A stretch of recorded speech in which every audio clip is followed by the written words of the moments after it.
Hey, what's up everybody? It is Kellen here from Start Your Systems, and welcome back to Monster Energy Supercross 3, the official video game, where today we're playing a custom replica version of the 2020 Arlington Supercross that I made in this game. And we're going to talk a little bit about the Arlington Supercross in this video. As you guys probably know at this point, these are the recap videos that we discussed the race that happened over the weekend.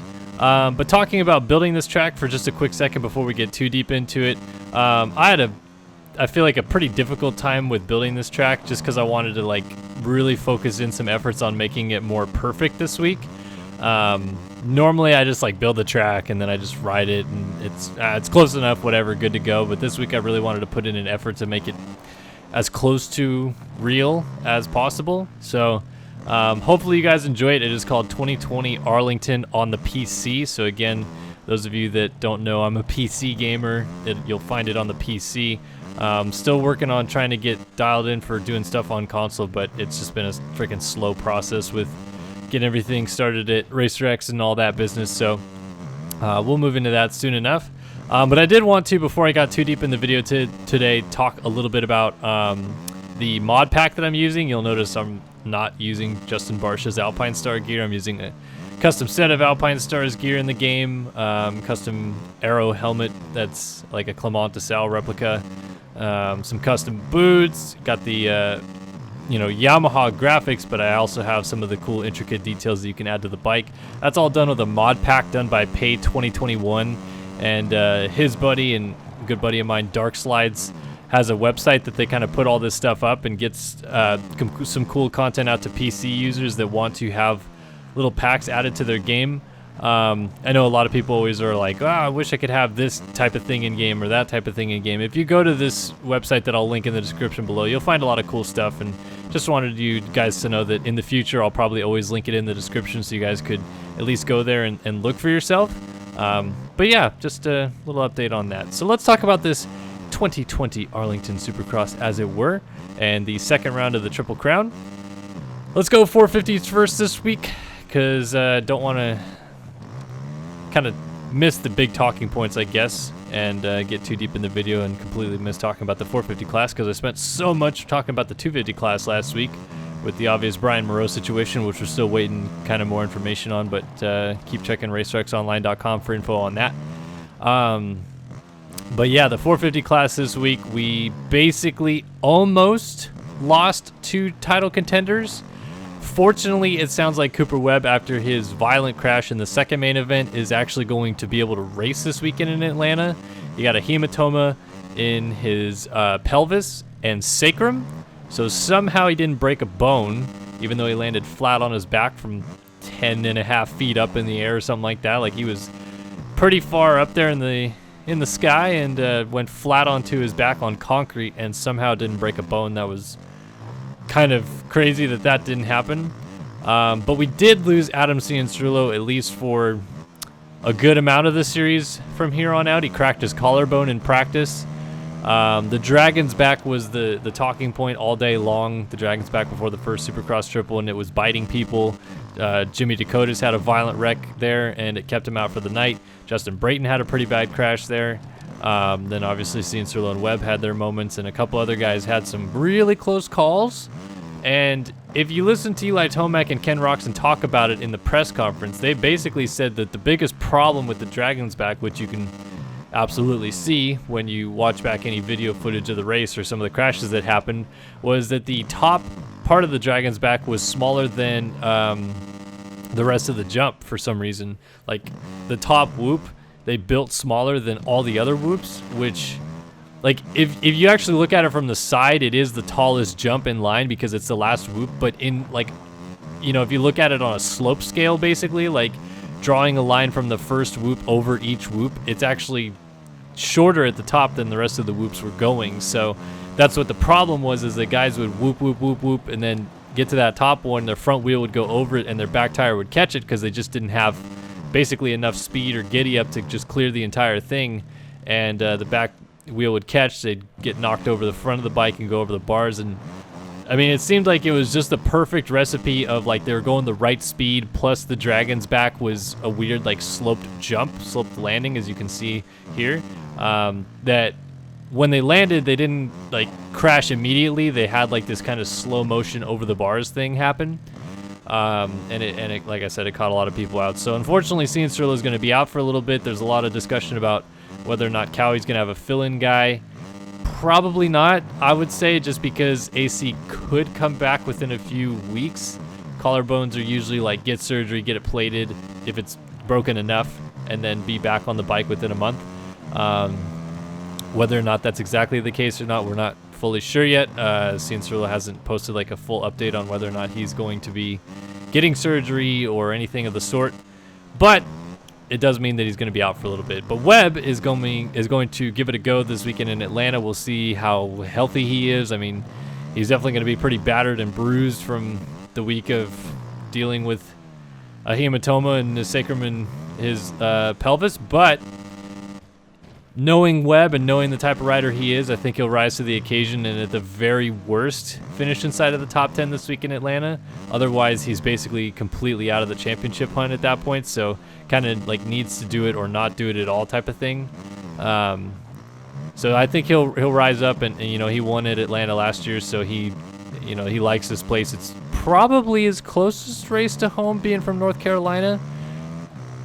It'd be really close to like East Rutherford, I guess. Well, I don't actually know if it'd be really close to the East Rutherford or not. I forget where he's exactly geographically located in North Carolina, but if he was like from North Carolina, then I guess he'd be, I don't know. Anyway, so Atlanta, kind of a home race for Webb. I'm curious to see how that one goes. And yeah, Eli Tomac wins the Triple Crown this week. He now has, what is it, like a 6-7 point lead on Ken Roczen or something like that?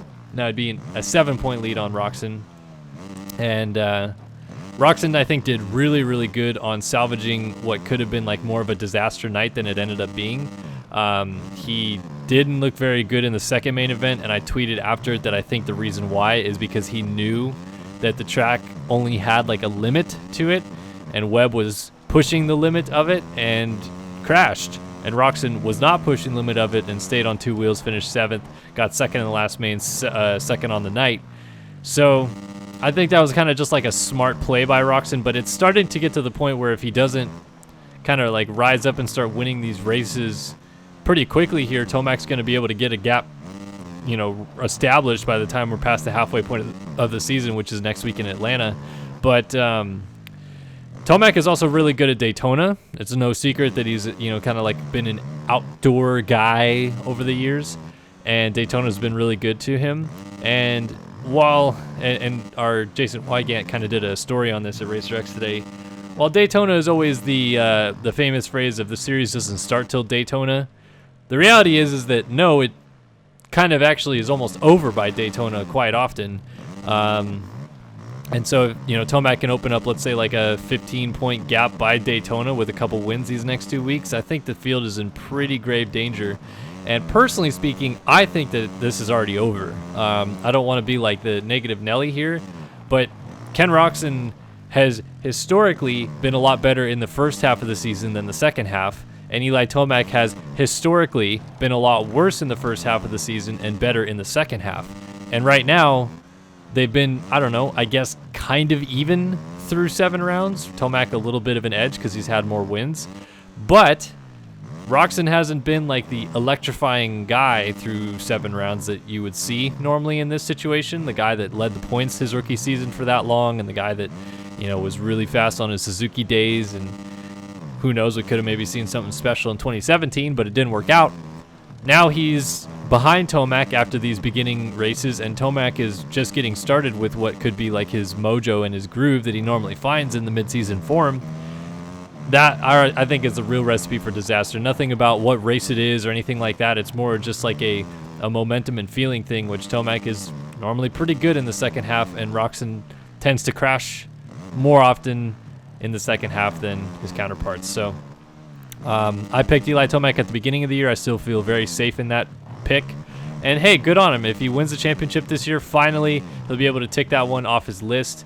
I still hesitate to say he's one of the greatest of all time at the moment. Like, he's probably sneaking into like the top 10 best all time, I would say. Obviously, his win tally is creeping up there, but you still always have to go back to the other guys were able to get it done all the time, you know, whether or not they won races. So that's why I always like hesitate to say like, oh, Tomac is like, you know, top.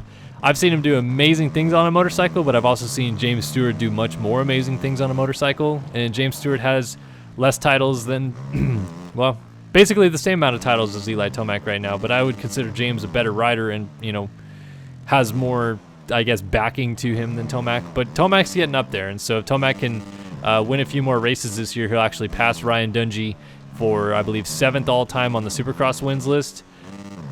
That being said, there's no chance, I believe, that he catches Dungey outdoors unless he gets in a perfect season or something like that. Dungey has a pretty big amount of outdoor wins to his resume. And, yeah, that's my opinion on where Eli Tomac is right now. I can't believe I almost just 5-quadded that rhythm. I don't know where that speed just came from. One thing I did want to talk about Eli Tomac, though, before I kind of signed off today. So I tweeted about this as well. Follow me on Twitter, @KellenBrower, if you guys ever want to hear some moto ramblings and some fun stuff. I always just kind of like dropping some stuff during the week and then rambling on the weekends. Eli Tomac did something in the 3rd main event that I just wasn't cool with. Whatever, like, I think Eli's a great rider, and I think that the reality is he was the best rider all night long. I don't think that this changed anything. I just didn't love this move. It was on this section right here on the Dragon's Back. They were doing this kind of thing where, and every rider does it, and every rider will say that this was the racing line, and I get it, like, it's whatever. But they, even if they're on the far right, far middle, far left of the track, they always end up trying to get as close to the left side tough block as they can if there's going to be a right-handed 90 after, because they like apexing the turn. So Eli, what he was doing on that Supercross triple was, didn't matter where he was on the Dragon's Back, and it happened every lap, so I get it. He would kind of land in the transition between the Dragon's Back landing and the Supercross triple face, kind of like swerve hard left to scrub the triple hard and end up far left on the landing so he could arc the corner better. And every rider did it. I'm not saying Eli Tomac is special or out there or weird. The only difference is he did it twice when there was almost somebody basically right next to him. The first time, Ken Roczen was absolutely next to him. He had a wheel next to him. He had to fully back out of the challenge to not get basically sideswiped by Tomac on the face of a jump. And it's not exactly cross jumping, but it's similar in the way that you don't have much time to back out of that challenge. Like in a berm, I'm okay with like more aggressive block passing in a berm because first of all, you're going a little bit slower most of the time than in a straight line going towards a jump. But the second and most obvious thing is all berms will be like on the ground type of contact. Like you're not going to, occasionally you'll launch someone like off a berm and they'll hit the ground hard on the backside or something like that, but most of the time like an aggressive block pass ends up with the guy going down on the berm instead of over the berm. And if you put someone over the berm, usually it's like at the very tippy top and not something that's like a complete blowout or anything like that. In this case, Tomac coming across the nose of Ken Roczen and Jason Anderson here was like if they didn't check up or realize what Tomac was exactly going to do right there, they're taking off and getting their front wheels sawed off by Tomac in the air, and then suddenly they're landing on a triple landing with no bike. Like that to me is just a little bit dangerous and kind of careless, and like Roczen and Anderson didn't have anything negative to say about it or anything like that, so I'm good with it. Like if they're cool with it, then whatever. Like I'm not racing on the track with them. I'm not gonna say, you know, this, that, or the other thing. I just saw it as something that I was like, man, that's a little sketchy on the face of a jump like that, to be landing pretty far right on the Dragon's Back and just going hard left to set up a scrub on a Supercross triple. And I felt like the opinions were kind of 50-50 on that, and I'm sure they will be in this video. Some people will say I'm an idiot for thinking that, and some people will say, no, that was absolutely something to be kind of like upset with because it wasn't that cool. Like he ends up like probably middle-ish right here, and then he just like hard left on the face of the jump to set up a scrub. And it's just like, come on, dude. Like I get that you just made the pass and you're trying to get out of there, but you have to have a little situational awareness to know that those guys are still at least close enough to maybe be beside you.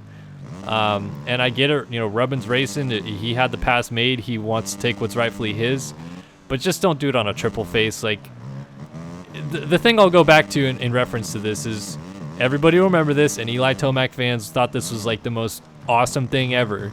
I believe it was 2018 Daytona. in a heat race. Cooper Webb's leading. Eli Tomac is second. This is when Webb was on Yamaha. And Webb just kind of gradually through the rhythm lane is coming over in Tomac's line as they're jumping through a rhythm lane before the finish line jump. It was, gnarly enough to the point where Tomac had to completely back out of a triple that they were doing mid-rhythm and only double it because Webb had come over so hard. And Tomac got pissed and in the next corner lit him up. And they both went down. They were kind of like stuck in a sand berm, and it's been replayed 1,000 times on NBC Sports. But, I mean, that was a pretty identical situation where, like, the rider in front who has the right of way, controlling the line, was closing the line off, albeit in the air or kind of in the middle of a jump section. And Tomac didn't like it and lit him up in the next corner. So that's what I'm saying is that, like, these guys kind of constantly complain about, crossing over lines middle rhythm or middle of a jump or anything like that, and then to kind of do that on a triple face but then not really like realize what he did, I guess, is kind of weird to me. But anyway, I don't want to talk about this too much longer. It's just something that I saw. If the riders are cool with it, I'm cool with it. Just something that was like, that was kind of weird. So let's talk about 250s now before I talk too much about anything else besides that. Chase Sexton picking up the win. Had to do so kind of like the hard way, I guess, by getting taken out and then salvaging a good ride in the first main event, winning the second main event, and then doing a good job of managing in the third main event. So he kind of had 3 very unique main events, I would say. None of them were just like straightforward, this is how it's going to go kind of thing. The win was more or less kind of like the easiest ride of his night almost. But the first race he charges through the field. I think he got like a 5th place start, catches RJ Hampshire for the lead and passes him. And then a corner later, 2 corners later, whatever you want to call it, Hampshire comes back in after the finish line jump, comes down the inside and gives him a little boot and puts Sexton on the ground. And here's my opinion on this one as well, because I'm sure people would like to know. That's racing. I'm sorry. Like, I don't want to see riders getting taken out. It's not like my favorite thing ever to see riders being taken out when a clean battle could happen. I wish that Hampshire and Sexton would have gone back and forth cleanly there a couple times and Hampshire beat him straight up or whatever. But I think Hampshire knew in that situation that he was probably a bit of a sitting duck and wanted to win that first race, and Sexton was going faster than him. So what else are you going to do? Like, he came down the inside. Yeah, he ran it in a little deep, but as he said in the press conference, like, he said he owed him one from the Millville contact they had last year. It wasn't that violent of a bump or anything like that. I guess if Sexton had his leg out a little bit more, you could say, oh, he was trying to break his leg, but I don't know. They kind of hit like almost like frame to frame more or less. Maybe some boots getting jammed in there or whatever, but that's just Supercross. Like, so many people these days are complaining about like aggressive racing in Supercross, and it's like, hello, have you not watched the sport? Have you seen it anywhere? Like, I don't. It doesn't make much sense to me. Like, in the LCQs, if guys were doing that in the LCQs, oh my God, people would think this is like the greatest thing ever.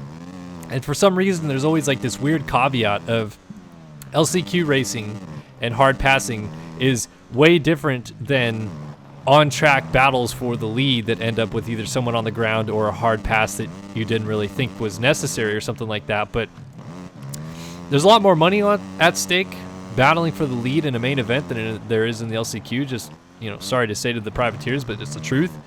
And then there's obviously like a championship, on the line here that these guys are going for. I don't think Hampshire thinks, well, I had like kind of a so-so Tampa, so I'm already out of the championship. Like, I shouldn't be thinking about championship at all. I should just, oh, here comes the almighty Chase Sexton. I don't want to let him, be a deterrent in his championship run. I'll just let him by and we can hold hands all the way to the finish line. Hell no, race for it, Like, I don't know.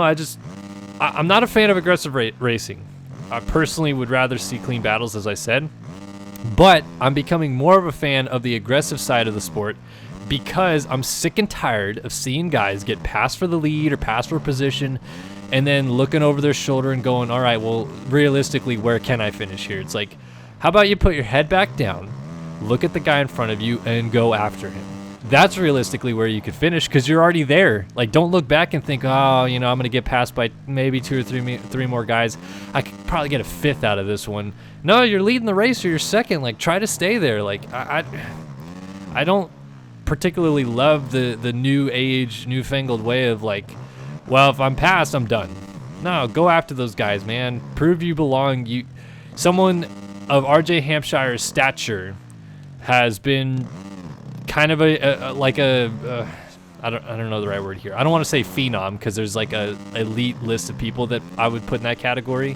But Hampshire, I think rightly so, is categorized as like an A guy for most of his career. Like he won Loretta's titles, he won amateur national, events, and stuff like that throughout his career. And to get to the pros and then suddenly just be like a 5th place guy has got to be frustrating. So break that mold, get aggressive if you have to. I said the same thing about Moseman racing in the West when he was giving it back to Faulkner and giving it back to Ferrandis and not laying up. Like, dude, that is awesome. Like, those guys, Faulkner, Ferrandis, Sexton, whatever, they may be considered the elite of your class right now, but the only way you're going to get there is by proving you belong with them. And so laying over and just letting them go and run rampant all over you isn't proving anything other than you're not there with them. So I like that fight back. I wouldn't say I love the aggressive takeouts, but I'm okay with it if it means that these guys are going to start fighting back and actually challenging for position. And guys who take over the lead have to worry about their inside. It's like baffling to me how often I see someone take the lead of a race and then leave the door wide freaking open and like be like, oh yeah, I guess now I lead the race, so I made a clean pass and we're good to go. Like, no, I go race in the 90s, and if you left the door wide open, you were sure to have a femur in half about 0.2 seconds later. So anyway, moving on from that, Sexton, Hampshire, they both said like, all is good, whatever, we'll move past it. But it was hilarious to see Shane McElrath like smirking in the press conference when they were asked about the situation. And McElrath, I thought, did a pretty good job of like salvaging his night. He had an awful start in the first one, and he had a so-so start in the third one, in the second one it was, I believe. Had a so-so start in the second one. He won the third one, but both the races that he didn't get like the best starts, he actually did a really, really good job of methodically working his way forward and putting himself in a really good position to still end up second and almost win the thing at the end of the night. And I think that, to me, shows a really good measured McElrath, because in the past, you would see, and not that he rode over his head, but he'd almost get like he'd almost settle. And I don't think at any point during the night was he settling. I think the entire time he believed he should be the guy out front and was pushing towards that.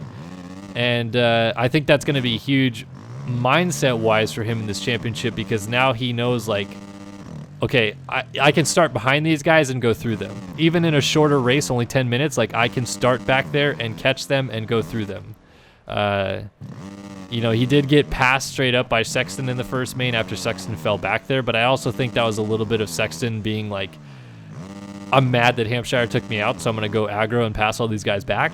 So I think he maybe rode like a little bit past his comfort level there. But I think McElrath was he just took it as like, let's get a steady night in, let's not break the bank, let's get a second if we have it and move on to next week. And that's, I think, the right move in this early part of the series. You don't want to kind of shoot yourself in the foot and go like balls to the walls when he started he was like 12th or 13th the first race, and then like wad up making a pass for 8th or something like that. He was smart, he was methodical about it, and kudos to him for having that approach to it. Let's see, what else can I talk about in the 250 class? Not a whole lot. I feel like most of it was pretty straightforward. J-Mart, kind of solid night, ends up 4th. I guess I could talk about the Club MX team, which has been crushing it to start the year. The team of Josh Hill, which is like kind of Club MX, kind of his own deal, plus Joey Crown and Enzo Lopes on that team. All 3 guys finished inside of the top 10.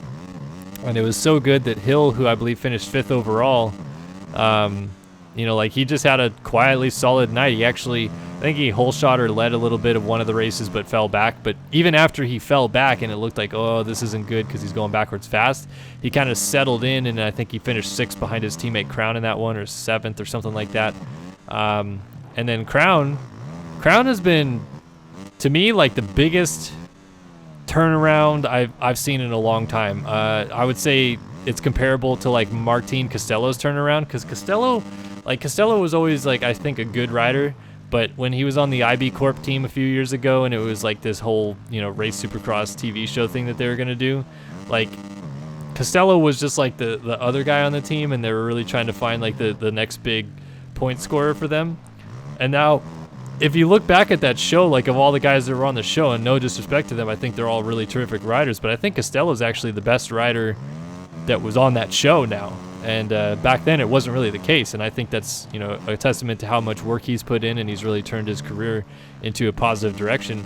But the same could be said for Crown. Like Crown last year I don't think was really that solid, really that good. Like he was always borderline main event guy sometimes, and I think he actually got hurt a couple rounds in, so we didn't get to see him much. But this year he is not a borderline main event guy. He is like a clear as day top 10 guy, and obviously finished, you know, top 5 in that second main event. I think he got 6th overall.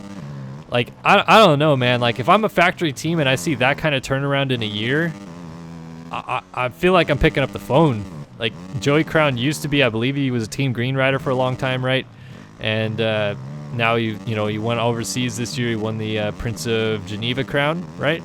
And I think ran up front, or what? No, he didn't race Bercy, but he did race the straight rhythm. And apparently he got the ride that he did in Geneva because he raced Bercy or something along those lines, or because he raced straight rhythm. He got the ride in Geneva because of straight rhythm. Anyway, got the Prince of Geneva crown, like beat Brian Sue, who was really good in European Supercross this year. And now he's proving that like he belongs in this group. The only thing I'll say about it is that to some degree the field is a little depleted. You know, there's no Lawrence out there, and I don't know, like no Nichols. Just little things adding up like that. Jimmy Dakotas isn't at full health. Like people that I think probably should be beating Crown aren't there racing, so we don't get like a fair assessment of him, I would say. But I still think that his turnaround in a year warrants like some consideration moving forward. And then Lopes, who was on JGR as a factory rider last year, just proving that like he's got the speed and the talent to run up there, finished 8th overall, but just got a couple bad breaks with injuries and some weird things last year at JGR that just didn't work out. And now JGR kind of, you know, is in a weird situation where they don't have a ton of money flowing their way either, so they probably couldn't afford to pay Lopes what he was worth or anything like that too. So, you know, Lopes I think is a guy that going forward should still maybe be a factory guy a few years down the road. Maybe he has to kind of prove himself again, which is fair, but I don't know. I really like this Club MX team because I think that they're like quietly going against the mold a little bit. Like they're showing, you know, you don't need a full factory effort, full factory bike. I'm sure they're getting some help from Yamaha, but it's not star. And this team is still going out there and competing and proving that they, you know, are some of the top 250 riders in the world. And that's a cool story to me. So anyway, just wanted to hit on that at the end of the video here, but I appreciate you guys stopping by. I've done 30 laps. That's way too many laps of talking. But I hope you guys enjoyed the video. A little bit of commentary about Supercross and action and all that stuff. I'm sorry I'm a day late with it, by the way. It was my wife's birthday yesterday, so I didn't want to, you know, pull away from her and do SYS stuff. I wanted to hang out with her all day. But yeah, expect more stuff coming this week. GP's coming up this weekend, so I'm going to have a GP preview. And as always, thanks you guys for stopping by, watching another video here on SYS. And I'll see you guys in the next one. So long for now.